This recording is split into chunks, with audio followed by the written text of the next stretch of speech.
was chaos atop the leaderboard in round 12 at the Candidates Tournament in Berlin as 8 potential challengers gave it their all in a furious race to the finish. Chinese superstar Ding Liren shook off his near miss in round 11 and won against Shakira Mamirdirov, while a sizzling Sergei Karyakin scorched Fabiano Caruana to leap into a tie for first.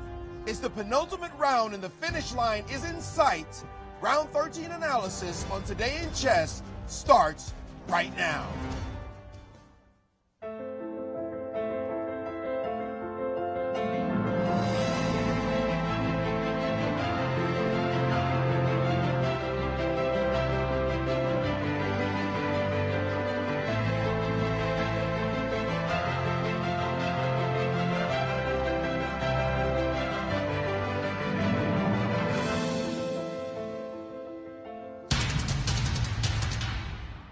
And as we begin our Today in Chess show, we have some breaking news. There is a result already in round 13, and it is a crucial result for the standings. Wesley So from the United States has drawn against tournament leader Sergei Karyakin, who now jumps to 7.5 points. Meanwhile, Fabiano Caruana's game is still underway. I'm Jennifer Shahade, and I'm here with Yasser Seirawan, and we are taking you through, in this Today in Chess show, not only coverage of the candidates, but some other tournaments as well. But right now, the penultimate round with 5 people able to win, right. All eyes are on that. Absolutely. Well, these are the championship rounds. And round 12, well, round 13, pardon me, let's get to it and take a look at the pairings.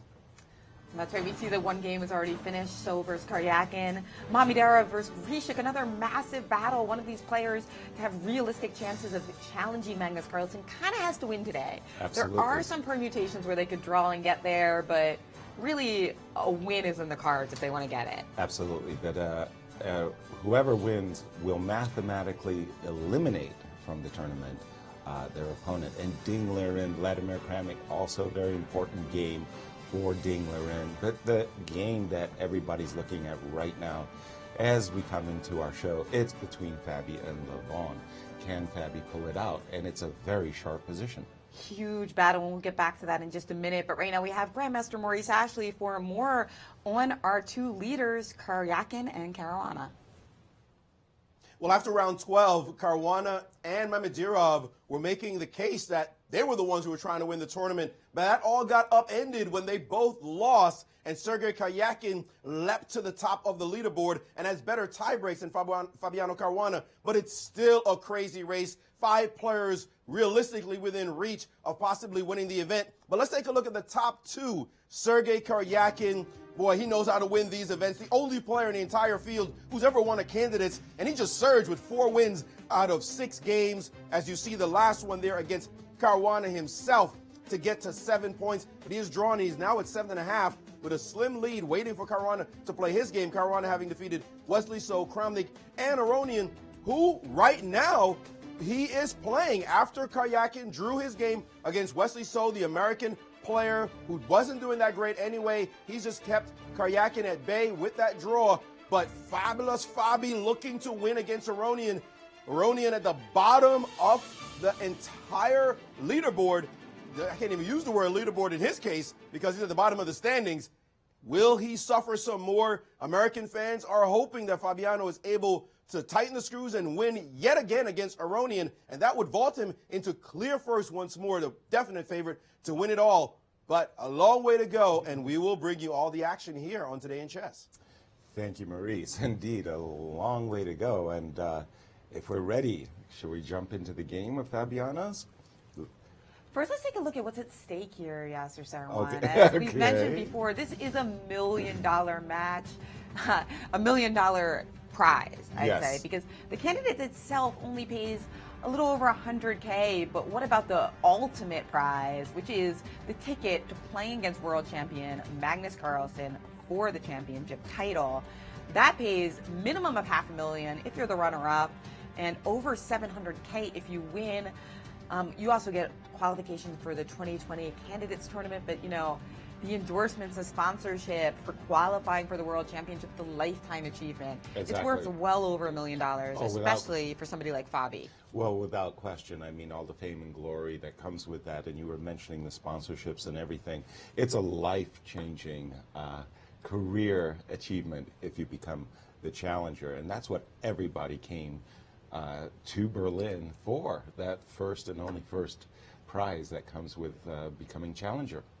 Absolutely. And you know, the funny thing that I just thought of is that for somebody like Sergei Karyakin, who just played against Magnus 2 years ago, is the prize a little bit more muted? He's already been the challenger. Right. So, you know, this time if he plays again and he loses again, that's not as exciting as for the other players. Like, he really would want another chance to try to win, but career-wise, not as big. That's why I'm rooting for Fabi. Well, it's big if you qualify to the championship and win it. Then it's even bigger. But for sure, Sergei's looking at that opportunity. But Fabi, as we've discussed earlier in the show, unfortunately has pretty poor tie breaks by virtue of losing to Karyakin in their head-to-head battle. So today, playing with White and Levon Aronian, this really could be $1 million game. If he wins it, he has over 50% chance of becoming the challenger. If he loses it, his chances... I'm sorry, if he loses, he's out. Yeah. If he draws, his chances are actually not Still that high. there. He needs to beat Grishik in round 14 with Exactly, Black. with Black. Yeah. Well, we'll look at those pairings later, but let's just jump into what we have. This is the position that came out of a Rui Lopez, anti-Marshall, and we really like White's position very much at this point.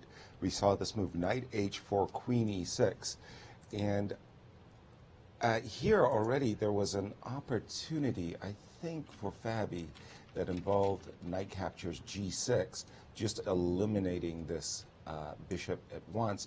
Fabi played a good move too. I like this move as well, bishop D3, which eyeballs this pawn on B5, and really it's tough for Levon. Levon's in a very, very difficult spot right here, and he decided that he had to go for bishop H5, which provoked the move G4, and there's no question in my mind, but you can't go back with the bishop. If you go back with the bishop, Maurice and I were just looking at that, Maurice said, hey, give me the pawn. He'll take the bishop, take the knight, take on B5, take on B5, and this is a very healthy extra pawn for White.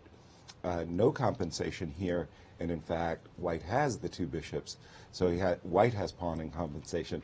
So at this point, after the move G4, and this is the current situation, it's going to be a sacrifice. And knight takes G4 looks like the best way of sacrificing a piece for two pawns. We'll capture this knight, bishop takes F3, and there's a cute little trick here. After check, it's not all going Fabi's way, because his king has to find a square. Our original thought was king H2, but Maurice pointed out rook takes D3, queen takes D3, bishop F2. Even though Black's a rook down, this knight is hanging as well as this rook. That is a variation that actually works out quite okay for Black. So king G3, stopping any bishop F2 ideas, any rook takes D3 ideas. Black has two pawns. White's king is a little bit exposed, but as soon as White consolidates, there's insufficient compensation. So we're all on pins and needles over here in St. Louis, wondering, can Fabi pull this out? How dangerous are these sacrifices, Maurice?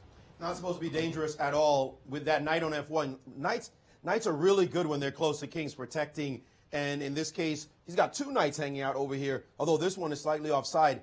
Not supposed to be that dangerous, but I'll tell you in practical terms, that's probably Levon's best chance, because otherwise he's just going to get his head sat on. I mean, that's really what's about to happen. B5 is absolutely hanging. It'll just be a free pawn. The most important piece to look at, as far as I'm concerned, and I've suffered with this before in some formations, is this knight on C6. The knight is unable to get to any squares, any productive squares. Usually this knight wants to swing around and get to G6 and then possibly to F4 or even H4. But this knight right now is so curtailed by this pawn formation.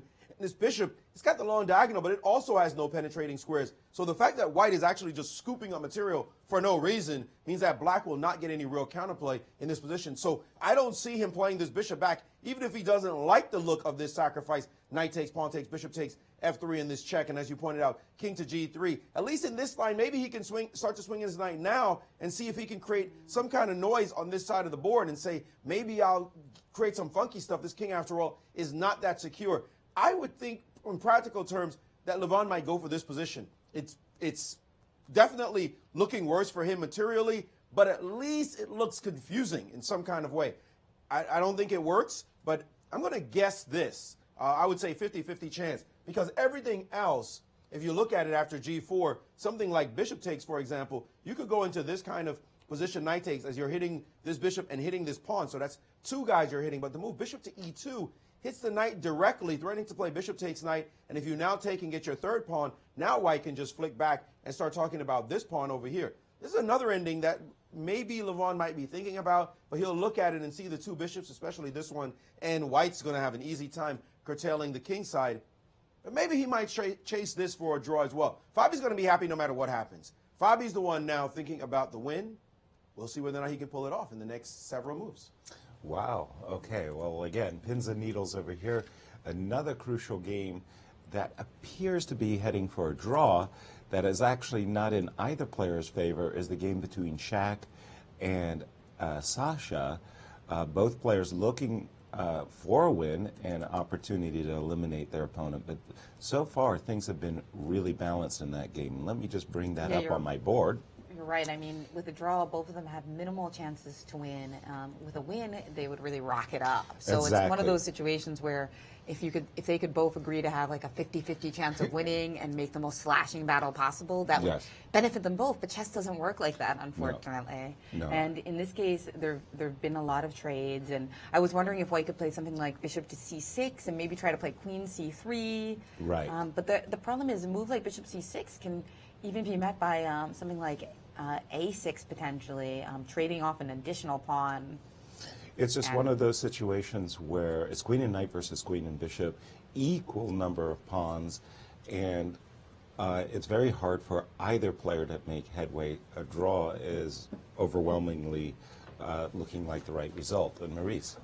I'd agree with that, Yaz. And white pawn on e5 looks like the only thing to make progress in that position. And this other game, extremely critical for the standings, especially for the fans in China, is the game between Kramnik and Ding Liren. If you are anyone in this tournament, you don't want to be playing Kramnik. That's just a fact, because you never know what's going to happen. And he is playing either genius chess and overstepping, or he just blows you off the board. And in this game, right here, Ding Liren, having finally won yesterday after just that critical non-win against Grishchuk, when he should have played that beautiful knight to d8. He's going to regret that for a long time to come. But in this position, Kramnik played the move g5. And Yasser, you and I were looking at the very natural, just rook to d1. What else to play? Pressure the pawn. Ding Liren made one waiting move, h3. He said, let me just stop what this guy's trying to do. But he didn't realize who he's playing. It's Kramnik. f5 screamed on the board, and suddenly it's white who has all this play, and he captured on f5, and suddenly after bishop takes, there became a rook sacrifice on this square, followed by check to the king with the attack on the knight as well. The game continued with queen to e4, queen takes on a3, fe6, and now knight f6 coming back into the game, this knight, and this queen now on this diagonal, major problems. He dropped back to e2, and then check. And after f3, h5, looking to play g4. And he's got two pieces for the rook. And it looks like it's all Kramnik in this position. So Ding Liren in trouble. He's going to have to see if he can come up with some kind of defense against this black assault. If he loses this game, there are no variations, no mathematical possibilities of him winning this tournament. So he is in crisis mode right now. Critical situation for Ding Liren. And it looks like he's in trouble. Absolutely. Well, those hedgehog variations, they can bite you. These are our current standings, Jennifer. That's right. Sergei Karyakin with 7.5 points. Fabiano Caruana with 7 points, but he does have the edge in this game. Can he beat Levon Aronian and supersede Sergei Karyakin and make +3 the score to chase for? Now, if +3 is a score for chase for, that's going to knock a lot of players out. Absolutely. That's going to bring Ding Liren out of it. Even if he draws the game, it'll put Grishuk and Mamidarov almost completely out of it. Right. So really, that +3 would be putting the pressure on Sergei Karyakin. To perform huge in the last game. round. Yes, I mean, absolutely. What do you think, Yaz? Do you think that Bobby's going to come through for us and win this game for everyone, for all his fans? Well, my spidey sense is tingling because it sure feels like he's at a golden opportunity right now. I mean, his position really looks like he has a big edge, and this is his forte, defense yes. and calculation, right? Those yes. are two things that we've seen him. He enjoys these very sharp positions where his calculation ability is really second to none. And he likes it when he has the material as well, that he's not gone overboard with the sacrifices and stuff. And for Levon, you know, it's just, you know, Levon's lament. You know, just everything has gone wrong for him in this tournament. And he's playing a very, very, very motivated Fabiano.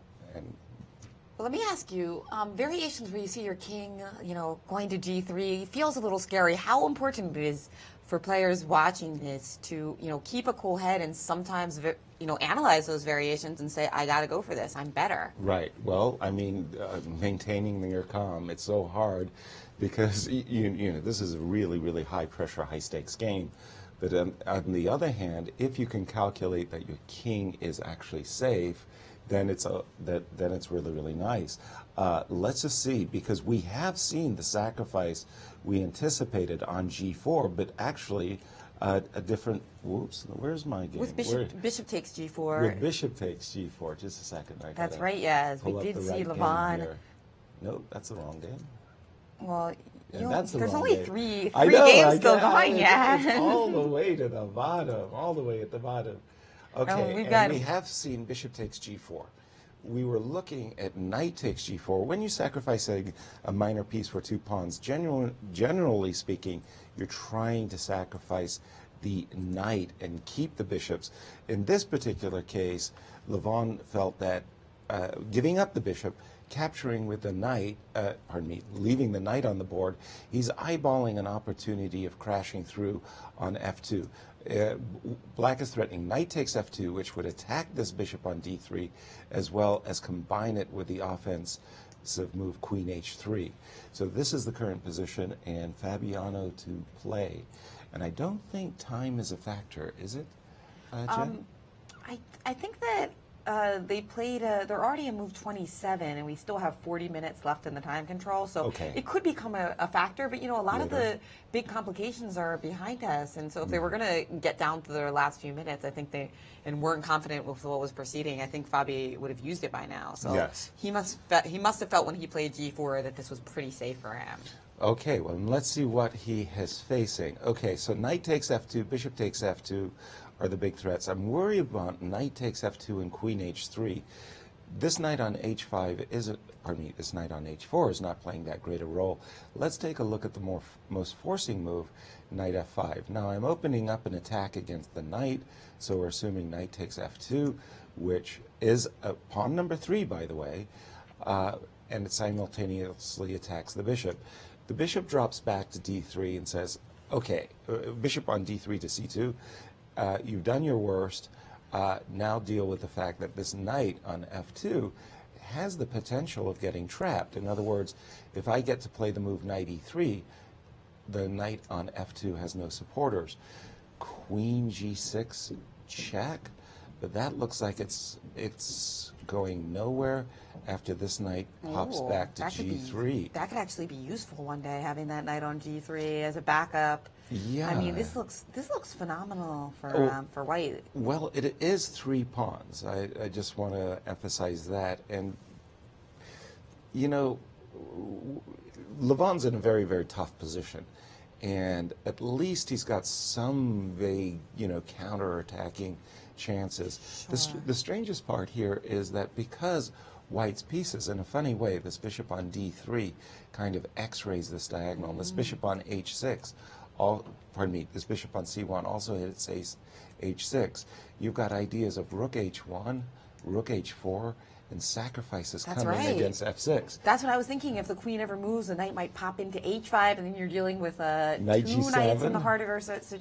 situation. So it's actually white who might end up attacking here in the end. Yeah, so that's really good news for us. Really, really, really good news, because if you have 3 pawns, if you have a piece, pardon me, and you're playing against the pawns, and you have a chance to go after the guy's king, that extra piece is very, very meaningful. So I'm looking at knight f5, knight takes f2.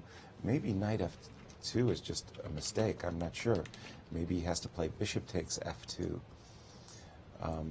Here, pardon me, queen takes g4 and queen takes g7 is checkmate. So bishop takes f2 simply does not work. So we were looking at knight f2, bishop back to c2, and I don't see. Maurice pointed out a really nice point earlier, and that was the fact that this knight on c6 is so passive. The structure limits the knight. I really like Fabi's chances. Maurice, over to you.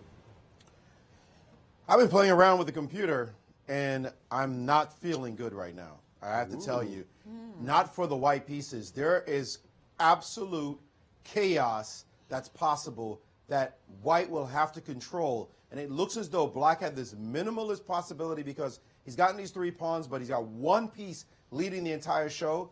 But there are variations that are just simply impossible to assess really easily. And just take a look at these guys. I'm going to go through this slowly because I'm just mystified as I'm looking at these variations. Knight takes on f2. Your bishop is under attack. Bishop to c2, getting the bishop out of danger. And now this move g6, attacking the knight and trying to get into this h3 square where you can try to get a little checkmate action on h1. That's possible. Now, the engine is giving all kinds of crazy lines here. One move is to play the move a5 to chase the bishop backwards before playing this move, which looks like super solid bishop to e3. Then suddenly, the knight sacrifices yet again. Knight takes on e4. And when you steal it, well, the point, of course, is to take on f5. Note that when this file opens, the king comes under pressure. So if you temporize trying to take on e4 with the queen, then he throws in this move. Knight takes on c3. And there's a bit of chaos as you play queen to e3. Now he takes on f5, giving away a rook in the main line. Bishop takes, and now the move knight to d5. And after the queen moves e4, your bishop is trapped in the position. You're down, it looks like you're down a rook, but this king is suddenly funny, and there might be some attacking chances. Just trying to judge this one, it looks like white should somehow be okay, but you can't just quickly judge it. This is a really crazy position. Another one that could arise is if you try to solidify everything with knight to e3, attacking this knight, then after takes and takes, now this knight is under attack, and so is this queen. The problem is that after queen to f6, queen takes knight, you feel like, okay, everything should be all right. This attack doesn't seem serious. Your queen can't leave. Your pieces are stuck. Suddenly comes this sick move. Knight takes b4, pawn takes, and then rook to d4, and suddenly rooks are streaming into the position. A rook can land on f4. Your knight is pinned. What's going on? Now, this is all crazy computer analysis for sure, but it turns out that Levon has started it all with the move g6 in the game itself. So we do have the beginning of this insanity on the chessboard right now. Now, the engines think they can tamp down white's initiative. Even every position I just showed you, the engines think that white is still better.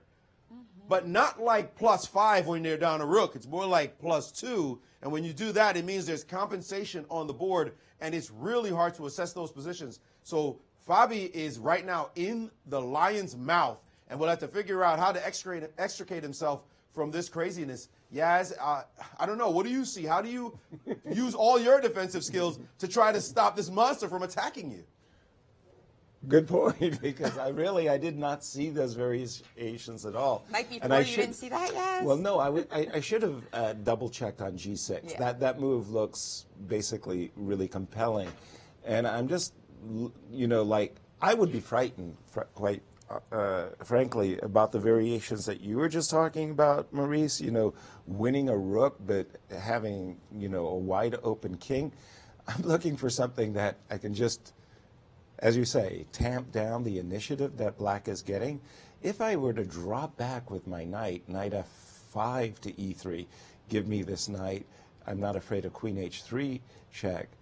There is knight h3. This knight, when we had kicked it back, it wasn't doing anything. Now it's actually eyeballing the square f4. Again, I would be seeking to trade queens, getting into king safety, but after knight f4 check, again, it is 3 pawns already, and I still, well, boy, I haven't solved my issues. I mean, my king is still free floating, so to speak. There is the line knight d5 though. Knight d5 after that move may be what the doctor ordered after knight to h3 to put the knight on d5 instead of queen knight g4. h3, knight d5, and cement that knight on that square. And now your bishop is in the act. The one on c1 is helping out as well. And this may just be it. Wow. This line actually is not complicated. It's hard for black to prove any kind of real complications, and this may be the deal. Well, again, I'm looking for those easy to play human moves, as opposed to knight on f1 d3. Yeah, that is really wild. But hey, you know, this looks pretty good though, because if I can just get this knight off the board, this knight on h3 that's bothering, if I can play knight g3 and rook h1, I'm golden. If somebody told you yesterday that Fabi could have this position with white, you would say immediately yes. Absolutely. It's not supposed to be easy. No. It's not going to be easy, but this is a great golden opportunity for him. 100% agreed. Double-edged position. Unlike, for example, the Wesley So game, where just nothing ever developed, there's just a lot of piece trades, or, for example, Shaq. Shaq's in a must-win situation, but Grishuk just calmly traded everything, and it looks like an easy draw for both players. This game is wild, and white's for choice. And from a numbers perspective, that's really important for Fabi, because he does play black in the final round, and his chances might be hovering. Somebody actually did a simulation. Eric, I think it was Eric on Twitter, Eric Earson. Yes. Yeah, he checked, Eric Isaacson actually. He checked all the different possibilities for this tournament to conclude, and there's 6,500 plus of them. With just 2 rounds to go. Yeah, exactly. Every 4 games. All of the different 6,500 ways. Okay. And the thing is, if Fabi doesn't win this game, there's his chances of winning, you know, they might be like around 20-25% just because of Sergei's superior tie breaks. If he does win this game, it flips. And Fabi's the one who's like a 60% favorite to win the whole thing. Because that puts the pressure on Sergei to win his final round game. So I think that the gambler's choice is really, if you can mix it up in this game, and not only mix it up, but mix it up with the edge. Yeah. This is a wonderful situation for Fabi. Agreed all around. And the game is super, super sharp. Do we have a move after G7, Yeah, G6 bad news Maurice? for Fabi fans, in fact. We yes. do. Yeah, the line, it's that same computer line that is now emerging on the board. And he did, in fact, choose the other knight to go to E3. It looks much more natural to play this move versus the move, your move, Yaz, retreating. Because, as you mentioned, the knight could go to H3, but knight D5, and it's just a straightforward, simple tamping down of the attack. But this way, you still have this weird knight on this square, and he must have seen this knight is trapped, and so he figured this would be a good line for him. But the very natural takes, and then queen to F6. Okay, this, I say natural, of course. Just taking a piece is natural, but it still is leaving your knight on F2 hanging. After queen takes on F2, everything looks like he might have everything under control, thinking everything's okay, until this move shows up. Will Levon find this absolutely spectacular sacrifice with rook D4?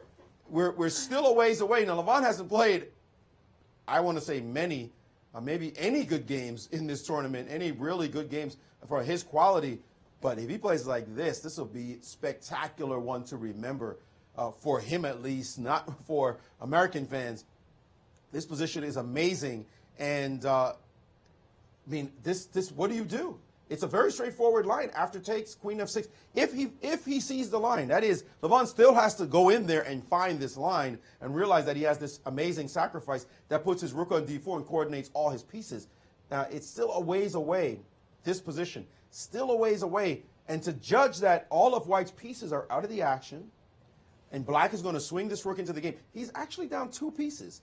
Not so easy to just judge that position, but his pieces are flooding so fast, and especially this rook f4 move, this one here, with the other rook showing up, and suddenly all of white's extra pieces are simply irrelevant.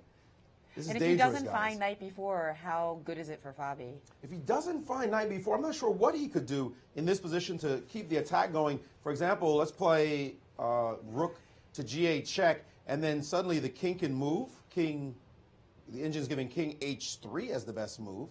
Wow. In this position, guarding on this side, and suddenly you can't build. Although I would say, even if I had to face this move, I'd be a little worried, but it's hard to get the queen out of the way, and now the sacrifices don't matter. And again, it's this bad knight on the square, on the c6 square, that can't get into the game. Well, I think king h3 might be kind of important, because if you don't, maybe there's some stuff with takes on e3 and rook g4, getting your rooks into the game. Right, absolutely. But remember, I mean, let's just try a move like rook to g5, and now the engines are going cuckoo with the move queen to h4.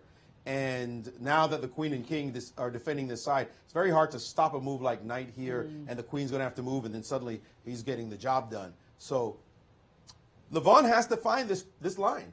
Knight b4. Looks like it's pretty critical that at this point, I don't think Fabi sees it. No. Because if he did, he'd be like, He'd think longer. Whoa. He would that think would be longer. crazy. Yeah. But this position here, Levon is in dire straits. He's got to find some moves. His knight is under attack. If his initiative just blows up and goes away, then he just loses the game. So in for a penny, in for a pound. We'll see what he does in the next 2 moves. Knight b4 is a Absolutely, but- weird tactical pattern. Do you think Levon will find it, especially in bad form? I mean, this is definitely a kind of a computer move, but is it a computer move that you would find just because process of elimination? Otherwise, your position is terrible. Exactly. Well, desperation breeds creativity, right? And again, if you, we do have this move knight f1 e3 on the board, and you really, just as you said, it's almost a process of elimination. The knight on f2 is trapped. If you lose the knight, get no compensation, you're 2 pieces down. So you start with this move takes. So now you're a piece up, takes, queen, f6, queen takes. Now here, perhaps you don't discover this move knight b4 because you're not, you don't realize how strong the maneuver rook d4 to f4 is. But if you don't see knight b4, you say, how am I going to get this knight in the game? You do see a move, for example, like e4. Okay, the idea here is you're just giving your knight, your queen on c3, pardon me, your queen on f6, a way of getting into the game. But it's actually a very big tempo, and white has a lot of answers. Queen f4 is a very natural move. You're not really afraid, I think, of queen takes. Ooh, that looks very dangerous. With my queen on f2, I wanted to play rook a3. Like knight, can I like start sacrificing? You have rook g8 though. Like I was thinking about moving my knight away because of queen takes h6. Yeah, I've got ideas like this. Oh, that looks like a goodie. Right. So But, e5, e4 you start to think about, right? Do you think about knight d4 also? That's like And I think about knight d4. that's the more Absolutely. obvious looking sack, isn't it? Yeah, knight d4. The thing I always worry about is like, well, what if the guy never has to take, you know, if he doesn't have to take, then the bishop posts up, and that's why knight b4 is so nice. Could be found. Because, Yeah. Because if you look at knight d4 and you realize bishop b4, then you might look at knight b4. Exactly. And you're capturing a pawn, and you're threatening the bishop on c2, and as well as knight d3.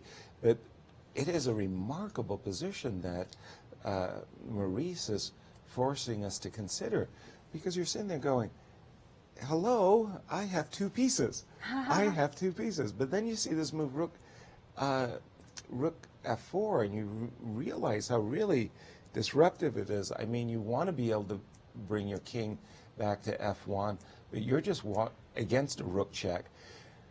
Putting your king on h3, oh man, that is really walking a tightrope. Maurice, this is... And look at the same king safety.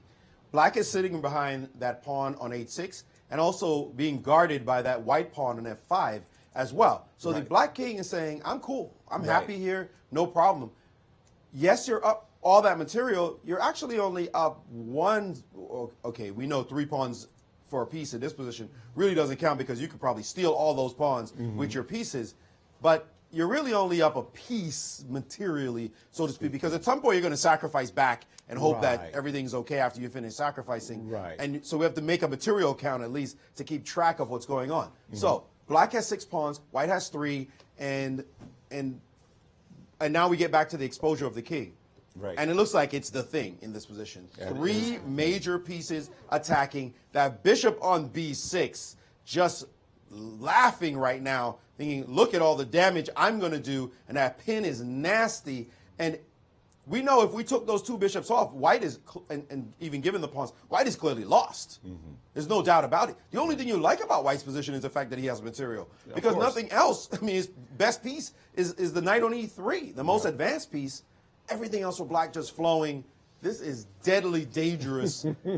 Even drawing this position, and the computer right now is giving triple zeros. Triple zeros for this position. Wow. Crazy to say that at all. This looks so tricky to save.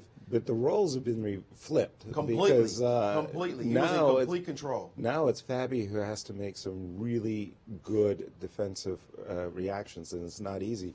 If he finds knight b4. That's a big if, which we will be waiting on pins and needles for. But first, let's take our first caller of the day. Welcome to the show. Let us know your name and where you're calling from.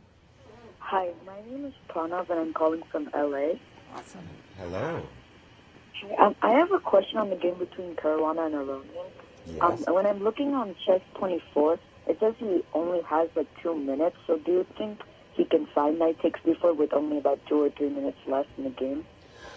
Wow, thank you for your call. First of all, the time pressure often, revs a player up. He starts seeing and calculating very, very, very rapidly. Revs a player up. I see what you did there. Yeah. Revs a player up. Revs the player up. Yes. Well, so don't put it past any of these competitors. They calculate very, very, very well, and especially when they're forced to. There's desperation in Levon's position. And so to the caller's question, the answer is yes. He can, but he's not likely to. It's lesson. It's got to be. First of all, the times might not be exactly accurate on chess 24. There are some issues with the main site has the exact accurate times. Okay. The ones on chess 24 are, I think, roughly correct, but they might not be exact. Okay. And you see them kind of flip around once in a while. But that being said, I would say that his chances of finding knight takes b4 are lower with less time. They're definitely not 0, but if you had to put a percentage on it, the problem is it's even for the best players like yourself, isn't it a little bit difficult to unsee a move once you've seen it? And then it's hard to evaluate how difficult it is to see the move, right? Yeah, sometimes you do have these blind spots, right? I mean, you had a very, very specific focus that what you were trying to achieve, a knight h3, knight f4, and then you've got to reverse yourself, right? And because you don't have that luxury of time, you usually are staying on the same horse that got you into the situation to begin with. So yes, but then again, I just feel that when you get to this position and realize so many things don't work, you start scrambling, right, and trying to find something. So what would you put it at? The big rage in sports betting in the last couple of years has been live odds. So instead of betting like before the game, a lot of times you're betting about outcomes in the middle of the game as it's happening. Right. So if you had to put a line on whether he will find knight takes b4 right now, would you say 50-50? Would you bet against?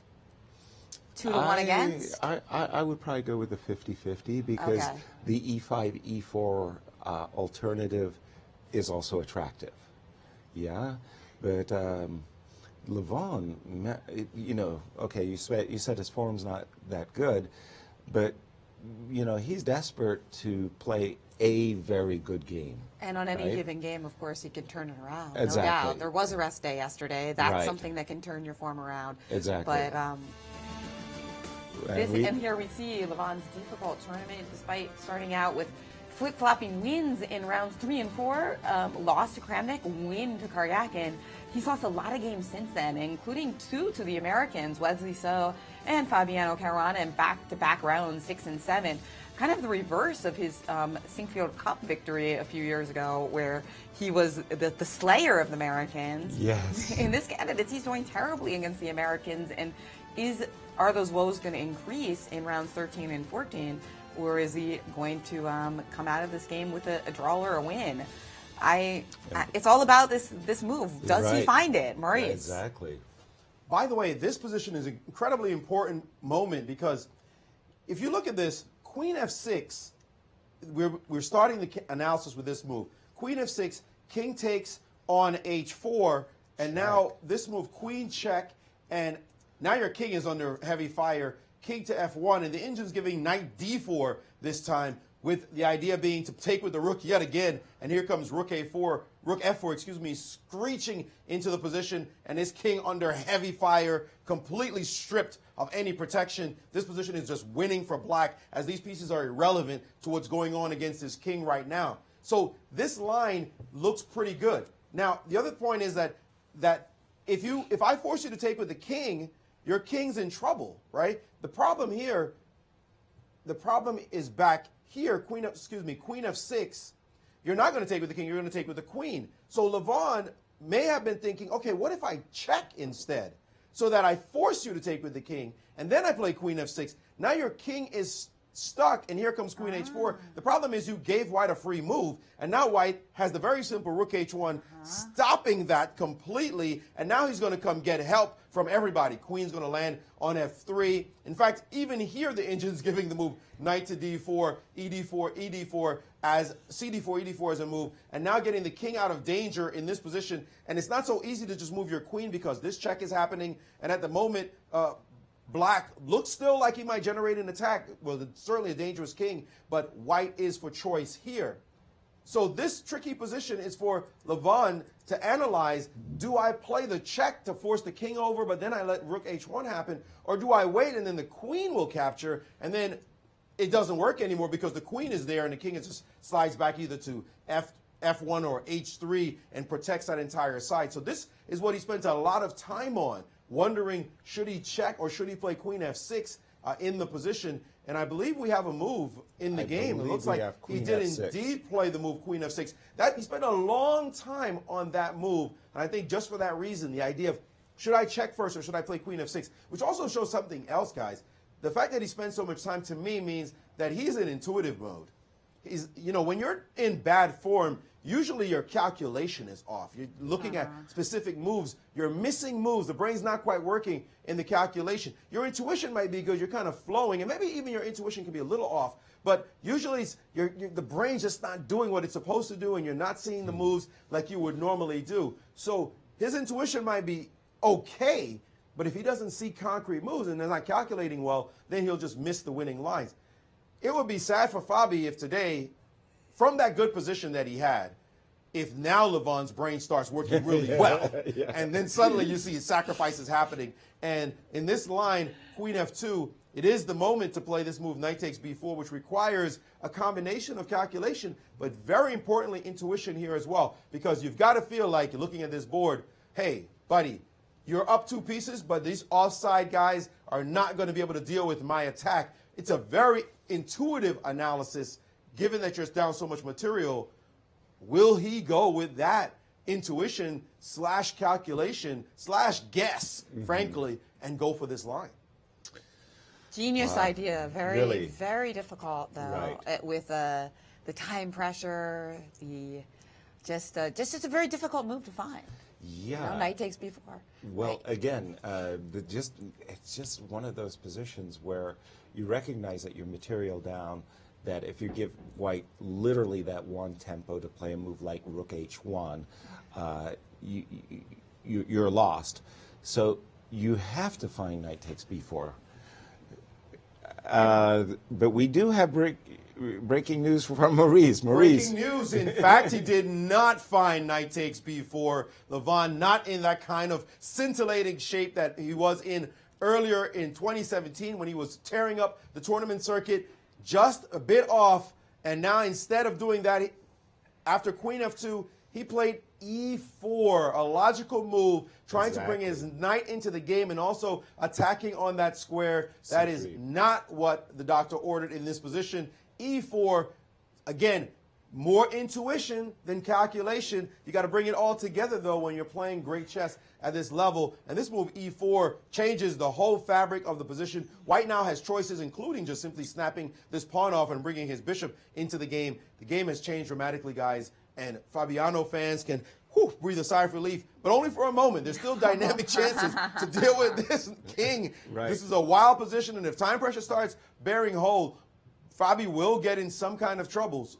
But, man, when somebody tells Fabi knight b4 was on the board, man, he's either going to wet his pants, or if he wins the game, he's going to say, whew, thank God that didn't happen. Exactly. Right now, though, e4 on the board. Well, 15 minutes left in the time control, so there's got to be some time pressure with 8 moves left for both of them to make. Yeah, and it's still a very sharp position. e5, e4. It's a very human move because, again, just as you were describing it, Maurice, this knight on c6 really wants to get in the game. He just simply didn't realize that knight takes b4 was on tap. He's looking at an opportunity to play knight e5, but he's also looking at an opportunity to play queen takes c3, and maybe in that case the knight can use the d4 square. So e5, e4, I fully understand that move. That's a move that you would probably find in blitz, and you would miss this great opportunity that you've been describing, knight takes b4. And by the way, I still hadn't found a good answer to knight takes b4. I know the computer was going 0, 0, 0, but I was looking for an advantage. I didn't find it. Advantage for who? For white after knight takes b4, and I couldn't find an advantage for white. In fact, I was starting to think, uh-oh. How do you save yourself? Yeah, how do I save myself? But in now, time pressure, I mean, after even this move- position could be pretty wild. I mean, there's a lot of options here for Fabi. You looked at queen f4. What about just snapping the pawn off? Also very logical. Bishop takes e4. You can't move the queen now because of f6 check type stuff. Yes. Oh, that's a dream. If you can ever get in f5, f6, things are really going in your favor. Now, let's see. What can we do on black side? Well, let's say he moves his knight, just for argument's sake. Now, how do we untangle our king and make things difficult Yeah, for so white? you're trying to play like knight g4 or something like that? Knight d4, I will have knight takes g4, bishop f2, knight f6, and I picked up. With a check. Yeah. Yeah, no, I'm more on the knight d3, rook g8 track than I am on the immediate knight g4. Bishop takes e4 looks really good, but again, I'm not really too sure. Why did we reject queen f4? I think we were worried about queen takes c3, weren't we not? But I thought we liked this after queen c3. Did we find a move here with like rook h1? I thought this looked really good for white. Well, exactly. Because rook g8 check. Rook g8 check, I can dance away with my king. King f1. And Yeah, just king f1, right? I'm eyeballing this opportunity for queen takes h6. Or rook takes h6, so bishop takes e3 doesn't help much. No. I mean, yeah, this just looks, I mean, with no more checks, this has just got to be winning for white. I mean, queen... I'm looking at bishop takes... Bishop takes e3, rook takes h6 check, right? Or should we just take a... If we take a timeout with bishop takes a3, you take my rook with check, so that's kind of annoying, right? Precisely. Although, I don't know, maybe that's okay, too? And there's also queen everything is c4 check. You got to look at a lot of things. Because even there, bishop takes a3, bishop takes e3, queen a1, bishop c1, and I'm wondering if you can actually stop the mate on h6 anyway. Right. Because that pawn on f5 does such a great job stopping the rook from coming to g6 and rook protecting. g5, of course, just simply loses to Queen takes g5. Yeah. But I do have the very, very, very long retreating move. No, rook takes h6 is just winner. Oh, 3 against 1 here. So how about check instead, though? I've got a check. Now, if you move your king to f2, you're dropping this bishop with a check. So you have to play king to e1, and I'll give you another check. And then I transpose to that same line. Oh no, bishop d2. Well, isn't this where we just came from after bishop c1? Oh, no, because you have queen c3 check now. Just Sorry. like bishop d1. No? Yeah, bishop Bishop d1. D1. Should be all she wrote. Oh, that's a nice way of covering up. And queen I like g3 that. check, that didn't help you at all. If you tried to trade queens, that was not going to help because Against those bishops? at the end of the day, we're just taking on h6 anyway. Yeah, Everybody's taking there. on 8. Right, we Yeah. can't afford the trade of queens because c6 knight is also Yeah, hanging. everything's just gone. Yeah. Right. I mean, you do have rook g1, but it doesn't. Oops, I doubt sorry. Yeah, right. Whoa. So, actually, it's one of those positions where white suddenly has options, Maurice. Bishop takes e4, queen f4, maybe Just even crush rook h1, whereas before, after the move knight takes b4, he didn't have the options he currently has.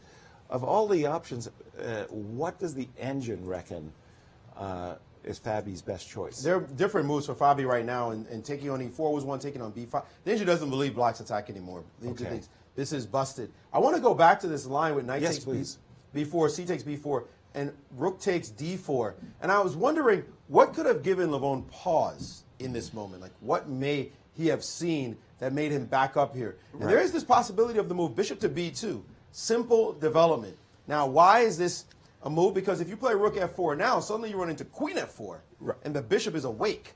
And so that attack doesn't work that well. But here is the line that he might have missed. Queen g5 check looks like it's making some kind of progress. Queen to g3, and suddenly everybody's kind of protecting each other, and you're looking good. But then comes this move, rook to d2 check, and because this bishop is under attack, this knight is the only thing defending it. This is not easy for white. So king f3, and now in this line, take a look at the craziness that could happen. Queen to h5 check, and he has to be very careful, does white in this position. And remember, there's always bishop e3, there's always rook c2. Can you believe the engine gives king e4 as 000 still? This is a ridiculous position with the king on e4. Now it's giving black a slight advantage. Of course, walking into this line, nobody's going to do. But it just shows that he really had a chance here. That might have been what he missed. I don't know. We won't know until the press conference that he could have had this position. But he did have that. Bishop to b2, queen g5, and white still cannot cover up. And that was the most important thing about the position, that queen g3 didn't help because the d2 square is no longer protected. It's double defended now, but bishop b2, it looks like it's still not there. And after this queen, then this move. So bishop to b2 doesn't work. And also, by the way, rook takes b4 is a move the engine gives just boldly, just taking more material and attacking the bishop and saying, I don't care, I still have a great position. So a couple of options for him. This would have been very strong to play this way, but he did not. He played the move e4 in the game, and it looks like we do have a move rook to h1 on the board. White now dominating on this side. Very difficult for black to break through in this position. And the thing about the position as well is, the old Petrosian statement, if you sacrifice material, play as though you sacrificed, not like you lost it.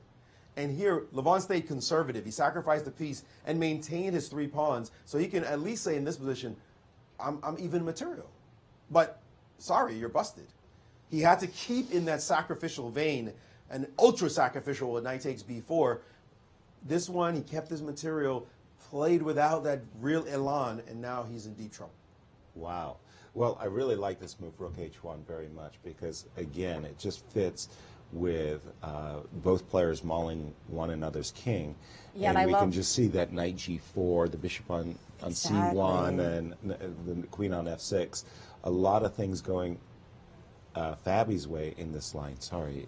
Everything is just coming into the game for Fabiano, and it's just like, even though his king is never gotten to pure safety in this game, we're starting to see variations where it just lands on f1, and without a light squared bishop for black, there's just no way to target it. To disturb, yeah. Meanwhile, for everything but the rook on a1 is just coordinating perfectly for Fabiano, right? The bishop on c1, the bishop on c2 is turning that black queen on f6 into a glorified bishop. Yes, blockading but not doing anything. And if you do play queen takes c3 with the idea that you're going to get your knight into the game after a move like rook a3, there might even have been rook h6 check, by the way. But I like this idea of rook a3, where the rook could actually,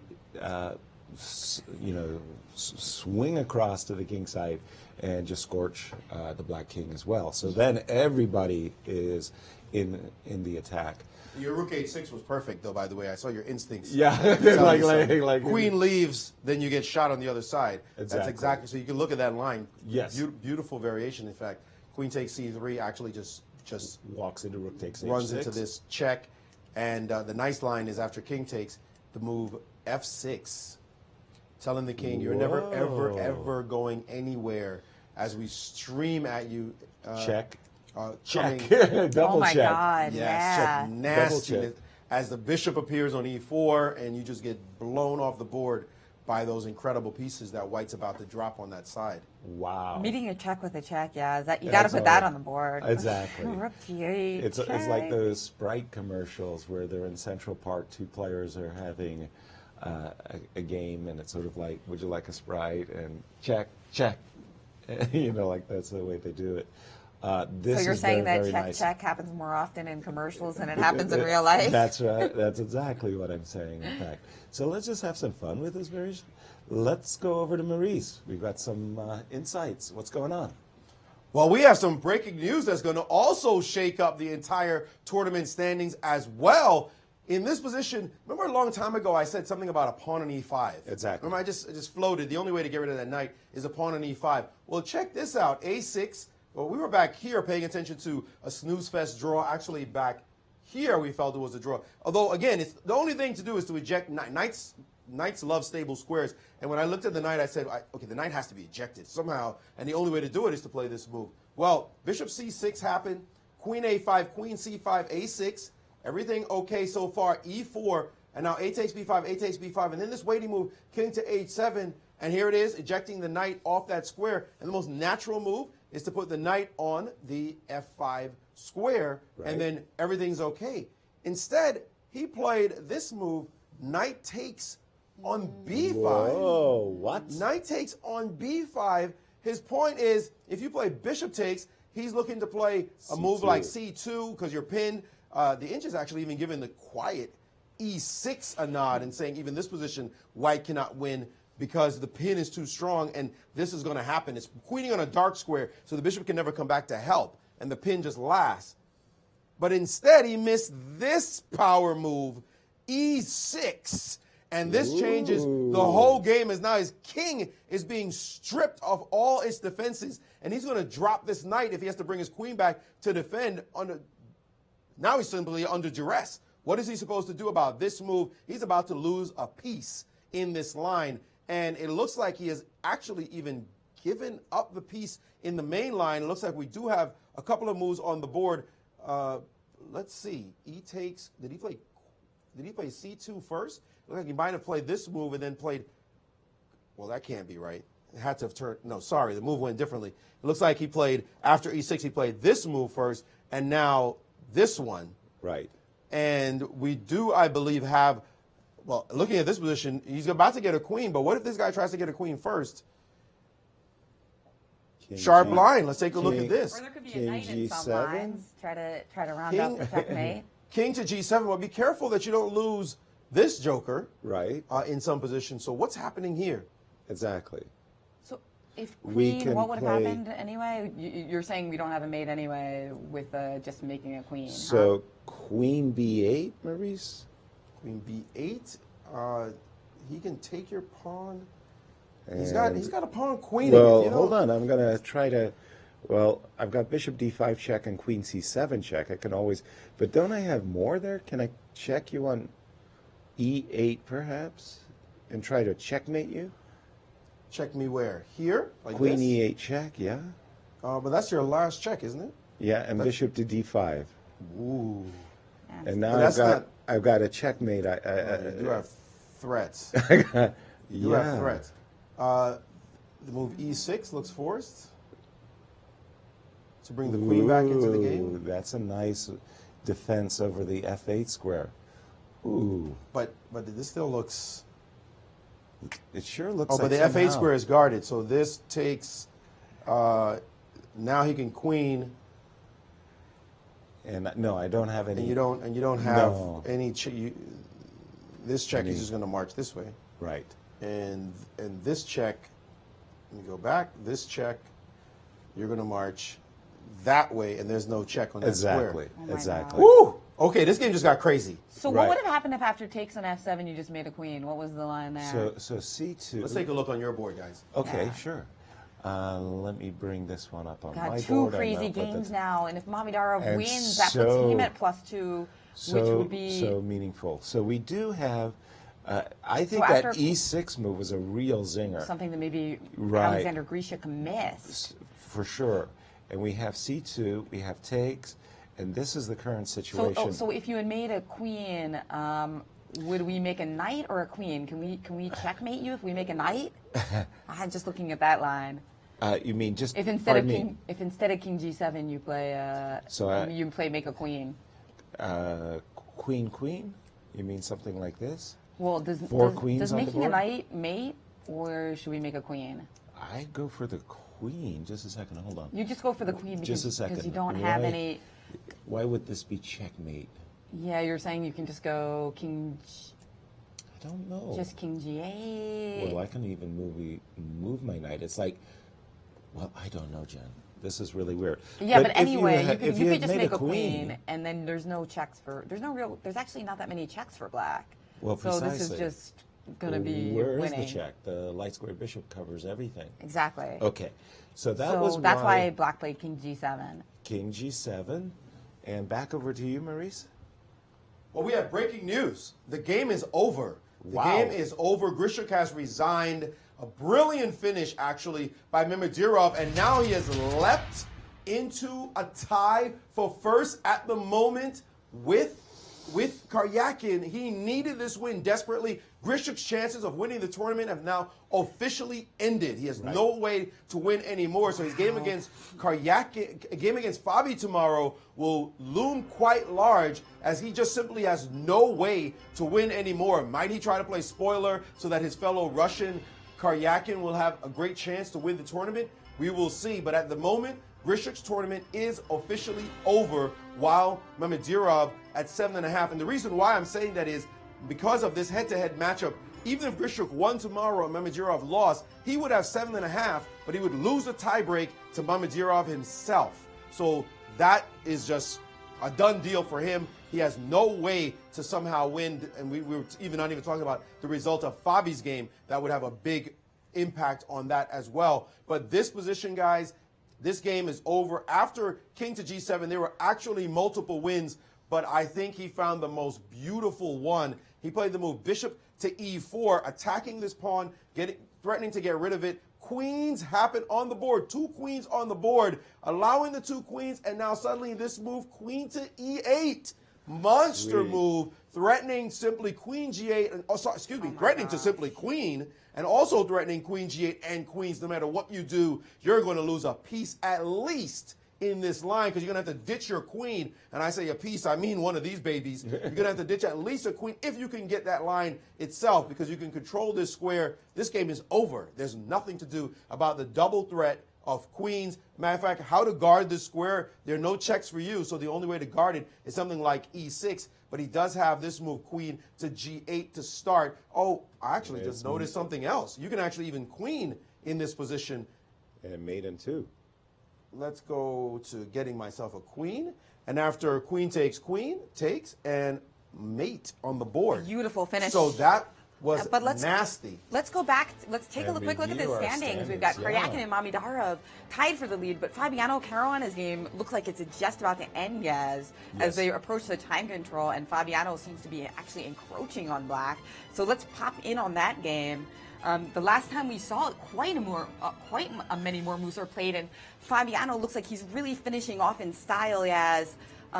When we checked into it, it was, I think, Rook H1. many moves been played since then. Yeah, Rook H1. We really like this move because of the counter chances against the pawn on H6. We then saw this move, Rook D6. Now he takes the pawn on E4. Now he takes on E4. Rook G8, our king now slides into F1, where there's no way for Very, black very, to very easily safe. attack it.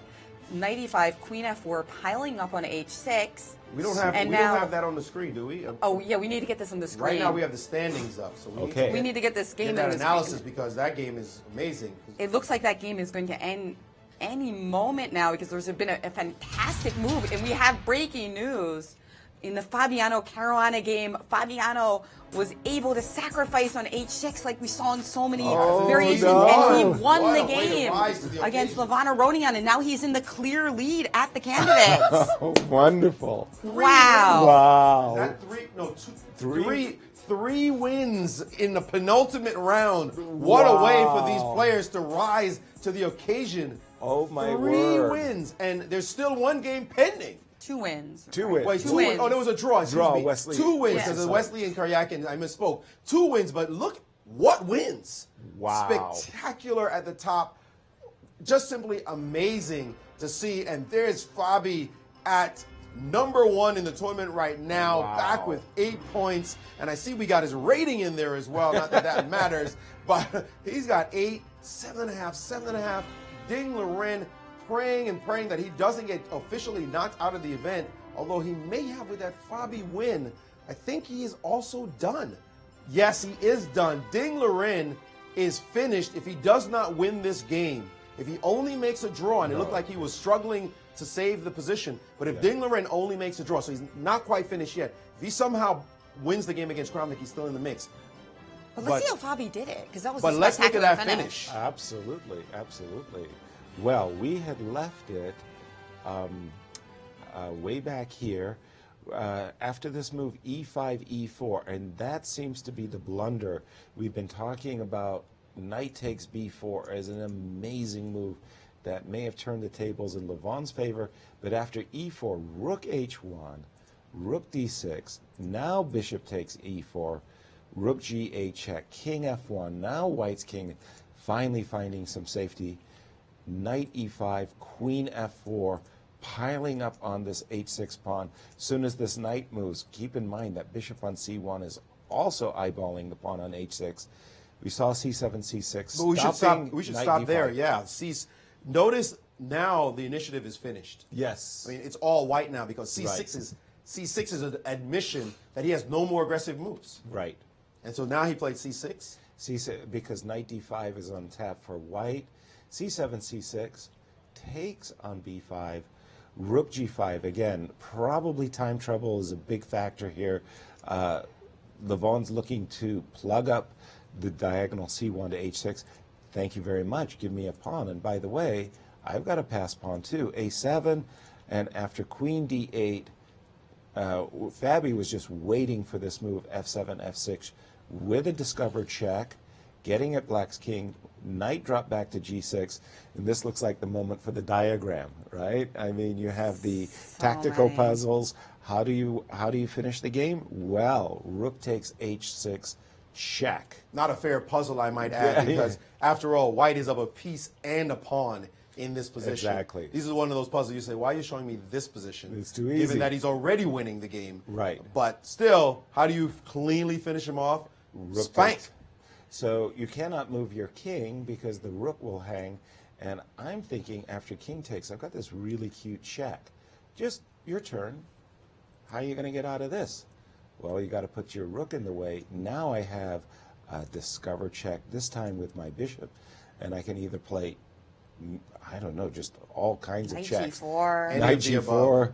I mean, and you're winning back the whole world, and you've got a continued attack after, for example, king g8, knight e7 check. What a finish here. And what Fabiano. was the finish? Was after rook takes a6 resigns. Amazing. Wow. So Fabi And let's take a look at the comes back. standings as we have 3 critical games already finished today. Fabiano Caruana with 8 points. Now he's half a point ahead of his nearest rivals with 1 round to go. Sergei Karyakin and Mamidarov. The heat is on them tomorrow. One other thing that's really actually helped Fabiano is that Alex Grishuk went down. That means Alex is not in a must-win situation tomorrow with white. Right. That's actually a huge boon, I think, for Fabi. What does that mean? That means that Fabi's going to try to cruise. We've seen too much craziness That is happen true. in this tournament. It could be good, it Half could a be point- bad. Half a point by Grishuk in this position. half a point for Fabi. There are two players chasing him, and I believe both have better tie breaks. Yeah, Is that true? Both have tie break so, better. yeah. Sergey has a better tie break head-to-head against him, and also Mamedirov. No, we have to go to the third tie break in order to, and I think the third tie break, Mamedirov is better as well. Yes, that's true. So if either Mamedirov or Sergey win and Fabi only draws, then yes, that could be problems for Fabi. So don't have, when you play these tournaments, you got to win them. You don't try to slide in, let me sneak in. No, do what you did today. Take the guy, hit him, and then the other guy say, come get me and let me show you what I'm going to do to you. You've got to have the right attitude. And I think that Fabi felt that as he was trying to cruise a little bit earlier, and then one loss hit him, and now he woke up, and thankfully woke up just in time. Poor Aronian, however, Fabi did dodge a bullet. We're going to talk about all the greatness of this game, but Fabi did dodge a bullet and moved knight takes on B4. Oh, that was so hard to find, though. It doesn't matter about it doesn't matter what's hard to find. These guys are 2,800 players. It was there. But even 2,800s, there was chaos on the board, and they only had like 5-10 minutes each. You can't expect to see every single variation. Granted, that is true. That is true. But when we're talking about pure chess on the part of the player who wins, you give players chances. It means that you're maybe a little hole in there, and you got to watch out tomorrow because Grishuk might come to win as well. You don't to help know his that. countryman. Yes, it will absolutely. help his countryman Sergei Karyakin if he wins, but it's not helping him anymore. He's still out of the party no matter what. Yes. Could it be bad for Fabi that Grishuk is less determined? It would be bad if one of his rivals wins and beats him on tiebreak. Okay. Or it could be good if they both draw. So we kind of don't know. Well, I'm with you all the way. I don't want to play somebody so motivated to beat me they win first place, because then they're playing to bare kings, right? So Grishuk's tournament's over. That'll take a lot of wind out of his sails. But Fabiano, come on, he's in pole position. Let's look at this, though. Let's look at this, guys. Yeah. Grishuk, we know, he's a poker player. He's a little on the crazy side. He might just say, well, what poker player is crazy. He's gonna. What does Grishuk have to lose tomorrow by going after Fabi? What does he have to lose? Nothing. If he loses the game, draws the game, whatever, it doesn't matter to him. So I don't know. It looks to me like Grishuk might come in with the attitude tomorrow of, oh, whatever. And plus he's going to get a few phone calls from Moscow. Excuse you, you better go after this guy. Try to kill him. Thank you. And Grishuk will be motivated. There might even be a little bit of money under the table. Go after Fabi. Go after Fabi. We need bonus. that, right? And even bonus. if he only makes a draw, let's talk Karyakin. Do you really want to test Karyakin's skill at winning with the white pieces if he needs to in the last round? That is not what you want. He'll be facing off against Ding Liren tomorrow. Now, Ding is the only player in the competition that has not lost a single game. The only player. Now we need him to channel his inner Ding once more and not lose that game tomorrow. And that's going to be a very big matchup. And Mamedirov versus Kramnik, let's point that out. Kramnik, he goes whole hog, and you know Kramnik is going to go for it tomorrow as well against Mamedirov to try to make sure Mamedirov doesn't compete against his countrymen, because Mamedirov has better tie breaks against Karyakin as well, having defeated him in round 1. Right. So Kramnik, both Kramnik and Grishuk are motivated, if only for their Olympic team member to say, let's go take these guys down and make Karyakin the challenger once again. They'll probably get a job on Karyakin's team, by the way, on top of it, if they do. Sergey's buying, no question about it. Yeah, I mean, it is going to be interesting to see how hard Grishuk fights tomorrow. But, he has nothing to lose, as Maurice said. I mean, there's nothing left in the tournament, so why not go for it and just show your best chess tomorrow? Let's just take a look at the game that is still pending. It's the game between Ding Liren and Vladimir Kramnik. That game has been a very topsy-turvy affair. Essentially, it's been two minor pieces versus a rook in favor of Vladimir Kramnik for quite some time. And Vladimir has just played this move, knight on e4 to g5 with a check. You don't want to watch. This is actually a pretty funny mating pattern. not one that you see every day. The knight protects f3 and h3, pawn on g3, and it will be checkmate after rook c4, rook takes c4. So, oops, excuse me, that was a mouse slip. Rook takes c4, check and mate. So that means that Ding has to slip back with his king to g2, which walks into rook takes a2, check, king f1. Now, it's only one pawn and a rook versus two minor pieces, but there are some really mating patterns. Once that knight gets to f3, if black could put a knight on f3 as well as a bishop on d4, then it's a very easy checkmating pattern with rook f2. So I think that Ding is really fighting for his life here. And how do you play? How do I play after like, king f1? Yeah, what do you do? King f1. What do you do with black? I mean, you're saying he's fighting for his life. The reality is, you just described the mating idea. But right. If he's able to get rid of the b6 pawn, you won't have another pawn on the board. So if I play knight f3, attacking the rook. Rook g4 check. Rook g4 check, and let's say, I don't know, king here. I got a tricky check. Okay, he's going to move his rook, of course. Well, you've also got rook c6 check, so you could force me to. Let's throw it in there. I like it. Yeah. Let's toss it in. Right. Okay. And king h7. Okay, and now rook here, perhaps. Rook f4, just to F4. get out of that fork for a second. That's annoying. You get one check, but what do you get? You can't get to c3 with your bishop. You can't get to d4. Well, how does this go, Maurice? You said I got one check. Well, let me play it. If you play king g1, I was actually thinking about a check. Yeah, let's not fall for tricks. But even here, your king is remarkably safe. That is I can't get it. Yeah, isn't that surprising? That's a very good point. Maybe I was a little bit too optimistic for the two pieces. Go back again, though. Let's look at this check, one. king f1. All right, and then knight f3, rook g4 check. Why did you go to h? Well, I couldn't come to the f file. If No, I I walk on the f file, there's a rook f4 check, and I drop my knight. Of course, but what about king h7 right okay, away? immediately. And That way there's no rook c6 check. right, and then the same variation. That knight on f3 is too powerful. I've got to kick the knight out. So how would this affect things if Ding Liren loses Well, the game? Then he's out. Then He's he has, out. and Nothing even to if, discuss. Even if he draws the game, I think if he draws, I think he's out. He would have to have.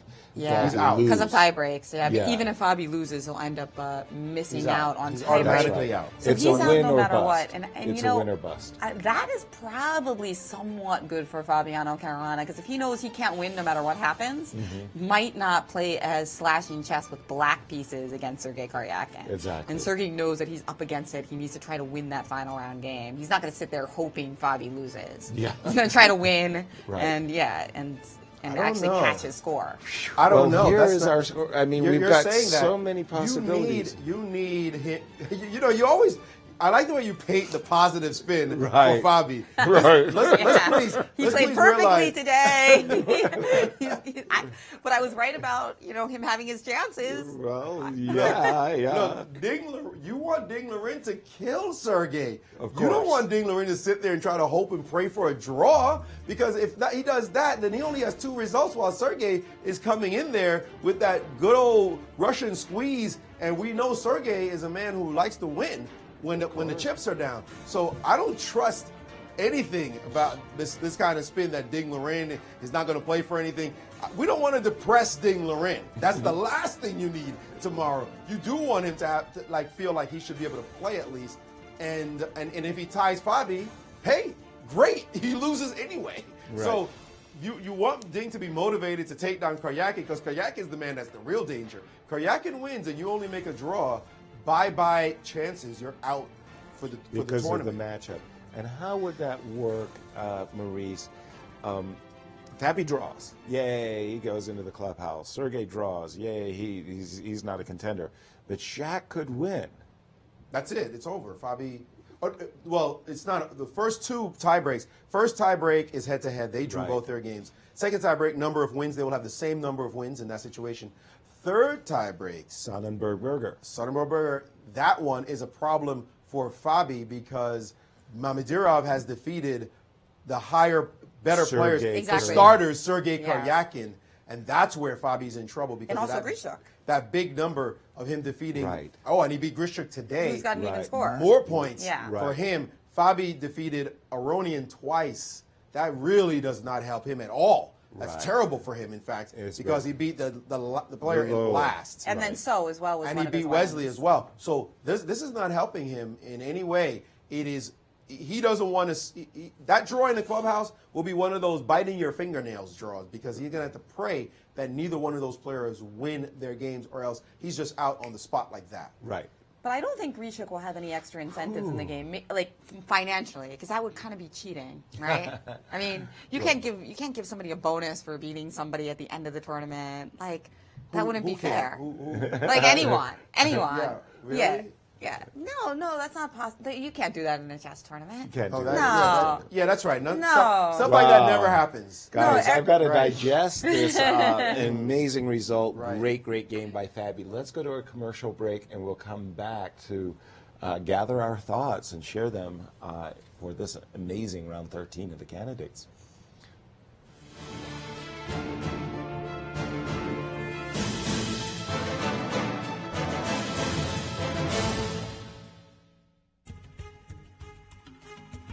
A moment comes in chess when you need to test yourself at a different level. Chess 24 Premium offers the tools that you need to reach your maximum potential, from hundreds of interactive video lessons to becoming part of the Chess 24 community. You can analyze with friends or coach your students live. You get 24/7 coverage of chess news and events, access to premium analysis and commentary, and the chance to interact with grandmasters and other top players and coaches. Get advice from the best and even challenge them to a battle. Be the best chess player you can be. It's time to level up your game with Chess 24 Premium membership.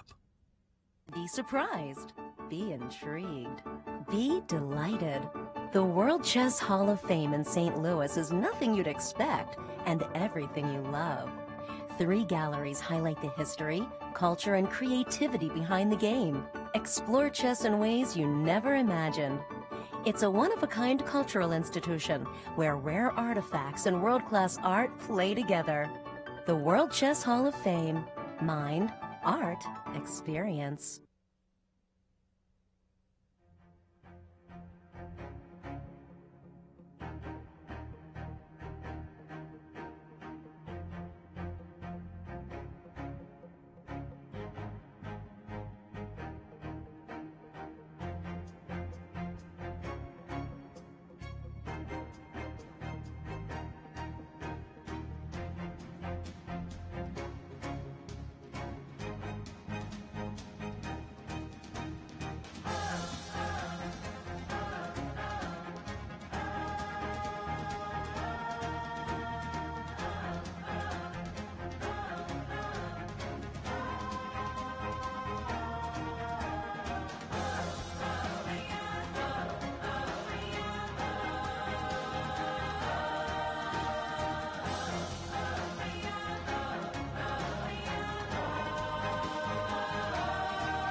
Hello, and welcome back to Today in Chess, Yasser. We certainly got off to a great start today with Fabiano Caruana winning his game, giving him the pole position here with 1 round to go in the candidates. Absolutely fantastic result for American chess fans, and boy, he had us on the edge of our seats in a really, really complex game, but he did get the best of Levon, and as you say, he leads the tournament half a point with 1 round to go, and amazing possibilities for this final round coming up tomorrow. Normally, this half-point lead would be so massive, Yasser, because it would, give him a good chance of winning clear. And Yes. not worst case scenario, but very likely scenario, he would tie for first if somebody else won, and he drew, and there would be a playoff, so at least he'd have a good chance to win that way. But not the case here. No, the rub is that if he does go into the clubhouse with, let's say, a draw, and if he were to be caught, he does lose tie breaks.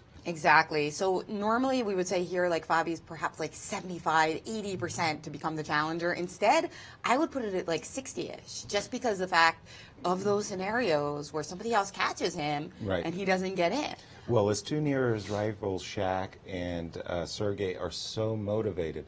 It's hard not to see one of them winning their final round game.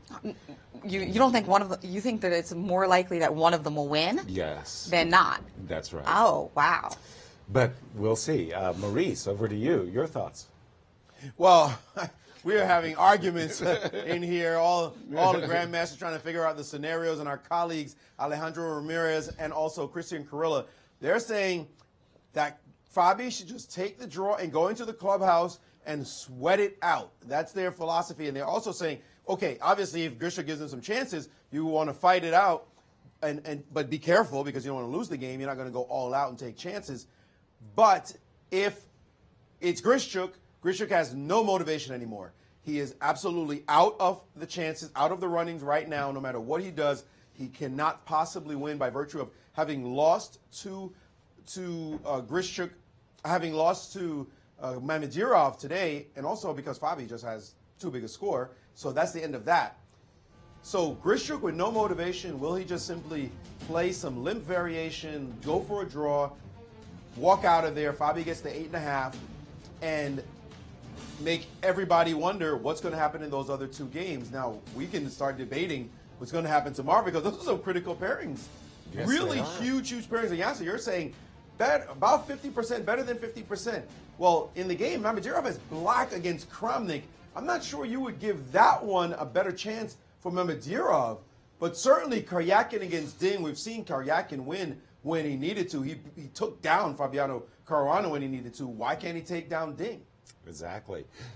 We have a special guest on a telephone call, Jennifer. That's right. Welcome to the show. I know we didn't get a chance to have a chess lesson today, but I told him he had to watch the game, and it was quite a game to watch. Welcome to the show, our founder here of the St. Louis Chess Club, Rex Singfield. You guys are too kind. I don't know why you take my call. I'm enjoying just watching the three greatest commentators in the world, and you interrupt that, accepting my phone call? Oh, bless you, my dear, but I don't know if you can truly be forgiven. Anyway, everybody in central Missouri is celebrating. The fiddlers are out. The cows and goats are jumping in the field. I'll tell you, there's just grand jubilation. But unfortunately, it's laced with anxiety because who knows what's going to happen tomorrow. Yasser, I think back to a similar situation in 1971 and 72, and I watched the way Bobby Fischer marched through the candidates.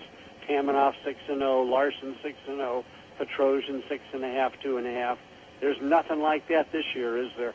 No, you're making a very, very good point there, Rex, which is precisely that, in a sense, all draws tomorrow, the challenger, in this case Fabi, he's kind of backed his way in. He losing a game at the very end. And it's not like we came into today saying there was maybe 5 persons who could become challenger. When Bobby Fischer stormed his way through the candidates, Rex, just as you were saying, everybody saying, that's the guy who's the legit rightful challenger. And tomorrow it could be, 3 persons all becoming the challenger and saying, hey, they got lucky. Well, Fabiano, I think that if he wins tomorrow, if he wins tomorrow, even if he that draws just really tomorrow, changes the complexion of his challenger, his being challenger. That I'll accept, yes. If he draws tomorrow and becomes the challenger, especially after getting so close to also qualifying 2 years ago, I believe that everybody will say, this match, Magnus versus Fabiano, this is what we want to see right now. Not that I'm biased at all. I'm biased, I'll tell you right away. But we do have another special guest. Thank you, Rex, for calling in and watching the game, studying, writing notes for the call. It was very poetically said, actually. Send him an invoice for the chess lesson. Or I just want to see the analysis of the night takes before, Rex's handwritten analysis. Exactly. But we have another special guest. We have the head curator over at the World Chess Hall of Fame. So busy, they're actually about to put up 3 new shows. So she took a break from putting all that together to chat with us. Indeed, we have Chief Curator, I believe is the official title, Shannon Bailey with me. And if Fabi does win, we should point out that Fabiano Caruana will be here for the U.S. Championship in 2 weeks. He'll have to take a break and play the Grinkley Classic. These guys are so busy, it's incredible. But he will be here, and if you come to see Fabi battle it out with Wesley and Nakamura and the rest of the crew, Jeffrey Zhang and the like, then you will definitely also want to go over to the World Chess Hall of Fame, where they just put up great shows. Shannon, you had great shows that you just took down. I know you had the fashion exhibit as well. And Vaxarelli, we're taking them down as we speak. Incredible. And tell us about these 3 new shows that you're bringing up. Well, I'm really excited to be partnering with Perling London, the luxury chess set company. Absolutely. And this will be our first big collaboration. We've exhibited a couple of their artists in the past. So we have an exhibition called Painted Pieces, and it's going to feature 20 artists. You can see this great kind of collage of the king piece. They make beautiful sets. Yes, and what's great is that Q Boutique was the first U.S. retailer of their work, and now they've expanded, but you'll be able to buy some of these sets during the run of the show, and plus like playing cards and backgammon and checkers. Well, look at all those sets, incredible Yeah. colors and styles. They make some wonderful sets. They were sponsors of Millionaire Chess. Yes. When we ran that.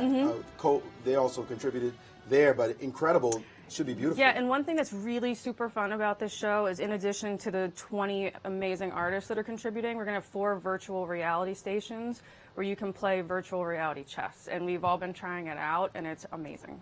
Oh, I can't wait for that. Yeah, you can play like in different kinds of museums all throughout the world, or you can play in Gomorrah and you're playing against the devil or the Grim Reaper or somebody, but it's a skeleton and like fire comes out of his eyes, so it's pretty I got fun. a feeling I might have nightmares after playing. Yeah, and then on floor 2, this is a very chess set heavy kind of round of shows. We're looking at the whole history of the Staunton chess sets. So we'll have original pieces from the 1840s up until a modern-day DGT set. And we've got a very special unveiling that will be taking place April 12th in that exhibition as well. And we'll have a lot of loans from John Crommeller and Frank Camarata and a few others. 2 of the greatest collectors in the world. Absolutely. And then floor 3 is called the Sinkfield Effect, the Resurgence of American Chess. And that is celebrating the 10 years of the St. Louis Chess Club in St. Louis. Who's that guy, Sinkfield? You know Rax. Have you met him? Once or twice. Yeah. So we're really excited. All of that is April 12th. We have another really special unveiling that will be taking place that night as well. So we hope anybody that's local can come down and visit. Now, hold on a second. I'm getting kicked out of here after this tournament is over. and then I come April 16th to come for the U.S. Championship. And I know Yasser Seirawan's going to be in town as a grandmaster in residence. And he's going to get to have all this good stuff. It doesn't seem fair. Oh, I'm sorry. Maybe there's somebody you can talk to. This is terrible. Okay, all right, Yasser. You always get the good stuff. And so, everyone, absolutely great shows are on tap. And I will be here to take in those when I get back, of course. In the World Chess Hall of Fame, they're always doing innovative things. Virtual reality, I definitely have to come for that. Shannon Bailey, the chief curator of the World Chess Hall of Fame, always doing wonderful work. Thank you, Maurice, and thank you, Shannon, for all the good work you do. But, Jennifer, we've got some breaking news in the one pending game that was still ongoing. That's right. That game between Ding Liren and Vladimir Kramnik was a hard-fought draw. So we have all of our results in for the final round, Yasser, and what a finale we have set. It's very exciting for American fans because our player Fabiano Caruana is at the top of the standings, and you know Shannon came in here and talked about the show, the Sinkfield Effect, to celebrate the contributions of Dr. Genie and Rex Sinkfield. Right. But I mean, what bigger contribution could there be to celebrate that show opening than having Fabiano as the challenger to Magnus Carlsen, because that does really culminate many of their efforts. You know, Fabiano lives here in St. Louis. He had so many chances to improve his game, including, of course, the scintillating Sinkfield Cup where he went 7-0. Right. So him becoming the challenger, I think, would really be the crown jewel to that show. Will it happen? We're going to find out tomorrow. Well, it's a culmination of everything that Rex and Jeannie have been striving for, cultivating a challenger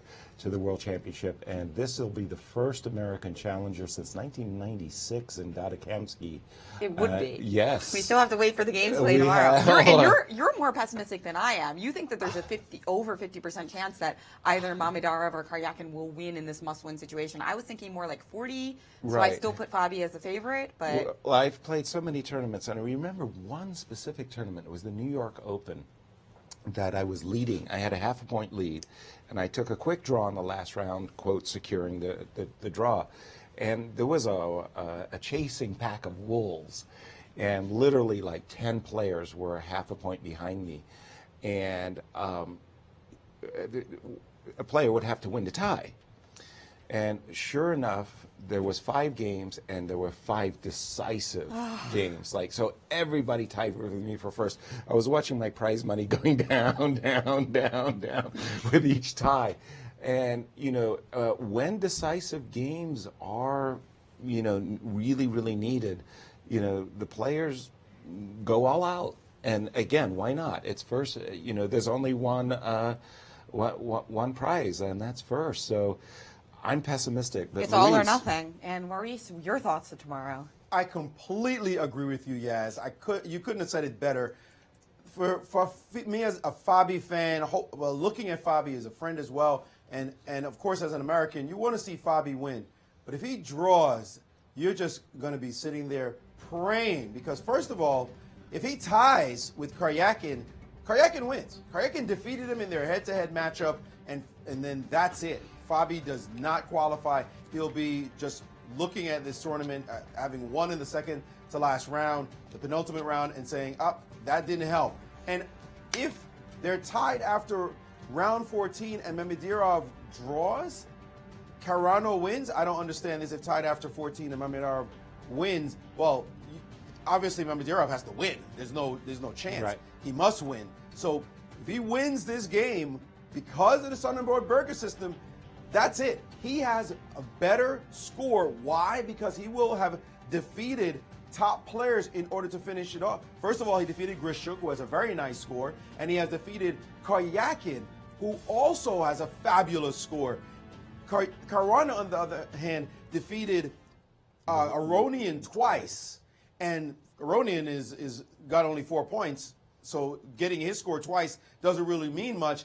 And they both defeated Kramnik and So that doesn't count. So it's really the matchup of Caruana having defeated Aronian twice, being inferior to the fact that Mamedyarov will have defeated both Grishuk and one Karyakin, and those two scores are fabulous scores. And the other tiebreaks are dead even. So Fabi is looking over his shoulder. He's absolutely looking over his shoulder. A draw, yes, if Grishuk decides I have the white pieces, I'm going to shut things down. I'm not going to play for anything. It's going to be hard for Fabi to make anything with the black pieces.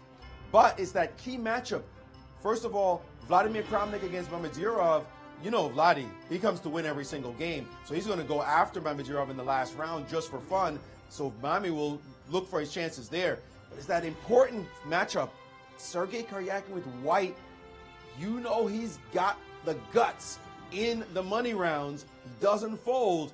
He'll be going after Ding Liren, and the only thing we can say is Ding hasn't lost in 13 tries. Will he make it a smooth 14 and not lose yet again? And in that case, Fabiano Caruana will cruise if Mami or Sergey doesn't win the game. And there you see the current standings, that very, very slim, tenuous half-point lead by Fabi, and really looking over his shoulder. There's also, by the way, the theoretical chance on this that Ding wins the game and ties Fabi, but that doesn't help. Ding's tie breaks will be worse than Fabi's because Fabi has won many more games than he will. Ding will only have won 2 games. Fabi has already won 4 games. So he's not worried about Ding, whatever Ding does. But if he loses and Karyakin and Mamedyarov both draw, then he loses in that case as well. So he can't afford a loss, pretty much. No, Fabiano is not going to win the tournament with a loss, but with a draw, it's really up in the air. I mean, it's probably close to 50-50. If he draws his final round game, will he qualify to play Magnus? 50-50. We certainly would have taken that a couple days ago, Yaz, after that brutal round 12. Oh, absolutely. No, that was really, really terrible. I mean, it felt like a funeral wake here when Fabi lost that round 12. But boy, I always say, after a loss, what do you do after a loss, right? And this really is a champion's, returning with a victory that Fabi did today. And Mamidara, by the way, they both and returned. And Mamie too. Yes, that is a good point. I mean, that's the mark of a champion. It is. And they're both, really, Mamedov is also playing very well. And Sergei Karyakin coming back towards the end.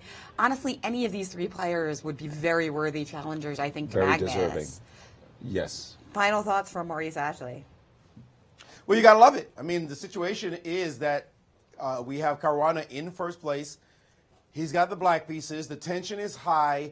Remember when he was a bit trying to cruise a little bit before, and got that brutal loss against Karyakin, but he came back like a champ, knocked out Aronian, and now his destiny is really in his hands. If he goes for it, if he only draws, then he's got two serious horses chasing him. What more could you want? It's going to be a fabulous finish, and we'll be here to call it. Yeah, absolutely. Right. Don't forget to tune in tomorrow at 11 Central. That's 12 Eastern for the final round of the candidates, and we will find out who is going to play Magnus Carlsen later this year in London. Everything at stake, Yaz. Everything at stake. Well, thank you everybody for joining us. Hope you'll join us tomorrow for Today in Chess.